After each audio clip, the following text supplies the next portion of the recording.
আলাইকুম ভিউয়ার্স, রেহেনা রান্নাঘরে আপনাদেরকে স্বাগতম। আশা করি দেশ ও প্রবাসে যাই যেখানে আছেন আল্লাহর রহমতে ভালো আছেন, সুস্থ আছেন। আজকে আমি আবার একটা দারুণ মজার রেসিপি নিয়ে চলে এসেছি। আজকে আমি কাঁচা আমের চাটনি করে দেখাবো। এখানে আমি ফজলি আম নিয়েছি দুইটা। আম দুইটাকে আমি পরিষ্কার করে ধুয়ে নিয়েছি। এখানে খুব বড় সাইজের দুইটা ফজলি আম আছে। আমি চাটনিটা ফজলি আম দিয়েই করব। তাহলে আমি আম দুটাকে কুচি করে কেটে নিয়ে আসি। আমগুলো আমি কুচি করে কেটে নিয়ে চলে এসেছি। এখানে আমি তিনটা ফজলি আম নিয়েছি। আমগুলাকে আগে আমি পরিষ্কার করে ধুয়ে তারপর আমি কেটে নিয়েছি। তাহলে চলুন কথা না বাড়িয়ে কিচেনে যাওয়া যাক। চুলায় আমি কড়াই বসিয়ে দিয়েছি। এবার আমি দিয়ে দেব তেল। আমি দিয়ে দেব সরিষার তেল।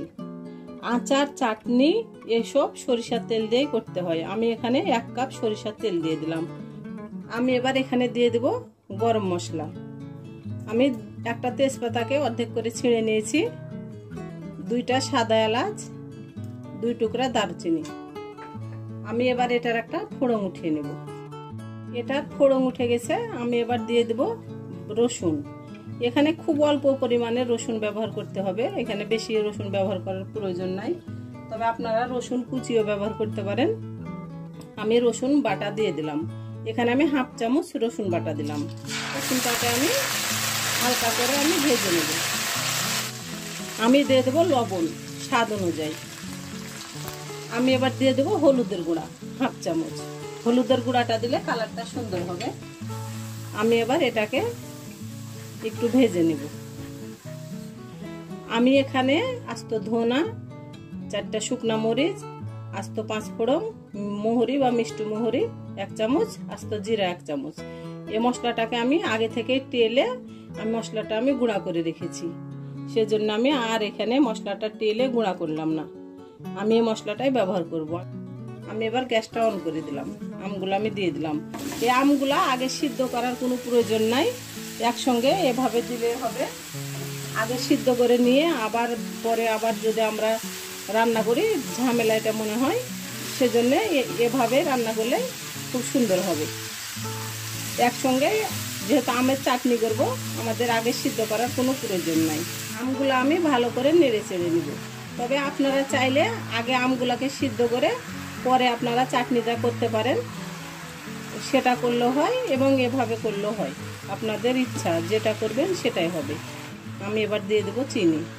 আমি এখানে চিনি ব্যবহার করলাম, তবে আপনারা চাইলে আখের গুঁড়ো ব্যবহার করতে পারেন। আখের গুড়টা ব্যবহার করলে আমের কালারটা খুব সুন্দর আসবে। আমি এখানে 250 গ্রাম চিনি দিয়ে দিলাম। যেহেতু আমার ফজলি আমটা মিষ্টি, সেজন্য আমি চিনির পরিমাণটা অল্প দিলাম। আপনাদের যদি আমটা টক হয় তাহলে আপনাদের চিনির পরিমাণটা বেশি লাগবে, আর যদি আমটা মিষ্টি হয় তাহলে চিনির পরিমাণটা কম লাগবে। আপনারা অবশ্যই চিনিটা জেনে বুঝে দিবেন। আমি এবার যে মশলাটা গুঁড়া করে রেখেছি আগে থেকে, আমি সেই মশলাটা আমি দিয়ে দেব। আমি এখানে দিয়ে দিলাম প্রায় 3 চামচ আমার গুঁড়া মশলা। আমি যেহেতু চাটনিটা ঝাল করব না, সেজন্য আমি মরিচের পরিমাণটা অল্প ব্যবহার করেছি। এখানে আমি 4টা মরিচ ব্যবহার করেছি। তবে আপনারা চাইলে ঝালটা বেশি ব্যবহার করতে পারেন, তবে যেহেতু চাটনিতে ঝালটা কমই লাগে। এখানে পানি দেওয়ার কোনো প্রয়োজন নাই। এখানে আপনার এমনিতেই পানি বের হয়ে গেছে। আমি এবার ঢাকনা দিয়ে ঢেকে আমি সিদ্ধ করে নেব। আমি এবার ঢাকনাটা উঠিয়ে নেব। দেখুন আমার আম থেকে কতগুলো পানি বের হয়েছে। এখানে 1 ফোঁটাও পানি দেওয়ার প্রয়োজন নাই। আমি এবার দিয়ে দেব ভিনেগার। আমি 3টা আম নিয়েছি। 3টা আমে বড় সাইজের আম, 1 কেজি আম। আমি 3টা আমের জন্য আমি এখানে 3 চামচ ভিনেগার দিয়ে দিলাম। আমি দিয়ে দেব বিট লবণ। আমি আর এটা ঢাকবো না, এটা যেহেতু সিদ্ধ হয়ে গেছে। দেখুন এটা খুব সুন্দরভাবে সিদ্ধ হয়ে গেছে। আম যেহেতু 5 মিনিট সিদ্ধ করলে হয়। আমি এবার এটাকে নেড়ে চেড়ে সুন্দর করে আমি একেবারে চাটনি করে নেব। এটা এভাবে নাড়াচাড়া করতে করতে এটা গলে যাবে। আমি এবার এভাবে নেড়ে চেড়ে আমি চাটনিটা করে নেব। দেখুন আমগুলা কিভাবে আমার গলে গেছে। আমগুলা এভাবে নেড়ে চেড়ে আমগুলা গলিয়ে নিতে হবে। আমি যেভাবে আমের চাটনিটা করলাম, আপনারা একবার হলো আমার মতো করে চাটনিটা করে খেয়ে দেখুন। এটা অসম্ভব মজার একটা চাটনি। এটা আপনি ভাত, খিচুড়ি, রুটি সব কিছুর সঙ্গে পরিবেশন করতে পারবেন। আমার ভিডিওগুলো যদি ভালো লাগে তাহলে অবশ্যই আমার ভিডিওগুলো দেখার অনুরোধ রইল। যদি ফেসবুক থেকে দেখেন তাহলে অবশ্যই একটা ফলো দিয়ে দিবেন, যদি ইউটিউব থেকে দেখেন তাহলে একটা সাবস্ক্রাইব করার অনুরোধ রইল। আপনারা অবশ্যই আমাকে সাপোর্ট করুন, আমার পাশে থাকুন। এই চ্যানেলটিতে সব থেকে বেশি প্রয়োজন আপনাদের সাপোর্টের। আপনারা যদি আমাকে সাপোর্ট না করেন, আমার পাশে না থাকেন, তাহলে আমি কোনোদিনও এই চ্যানেলটি নিয়ে সামনে এগিয়ে যেতে পারবো না। আপনারা প্রথমে আমাকে যেভাবে সাপোর্ট করেছেন, আপনারা আবার আমাকে সেভাবে সাপোর্ট করুন।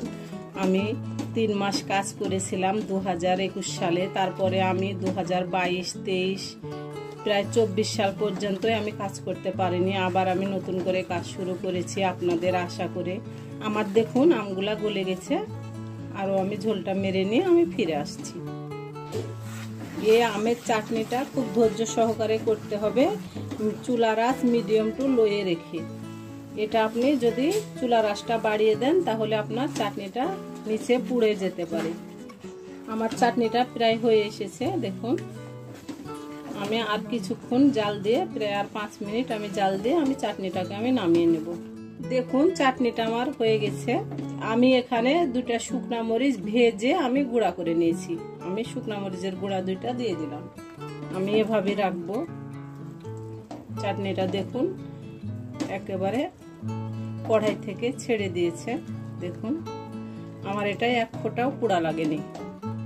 চাটনিটা 1 ফোঁটাও পোড়া লাগানো যাবে না, তাহলে চাটনিটা খেতে তিতা লাগবে, খেতে মজা লাগবে না। নামানোর আগে যদি শুকনা মরিচ 2টা ভেজে গুঁড়া করে দেন তাহলে শুকনা মরিচের একটা সুন্দর একটা ফ্লেভার আসবে, খেতে খুবই মজা লাগবে। আমি এবার পরিবেশন করে নেব। আমি আপনাদেরকে পরিবেশন করে দেখাচ্ছি। আমার পরিবেশন করা, আশা করি আমার রেসিপিটা অবশ্যই ভালো লাগবে। যদি ভালো লাগে তাহলে আমার চ্যানেলটিতে লাইক, কমেন্ট, শেয়ার করতে ভুলবেন না। বেশি বেশি করে সাবস্ক্রাইব করার অনুরোধ রইল। তাহলে আজকের মতো এখানে বিদায়, আবার অন্য কোনো রেসিপি নিয়ে আসবো। সবাই ভালো থাকবেন। আল্লাহ হাফেজ।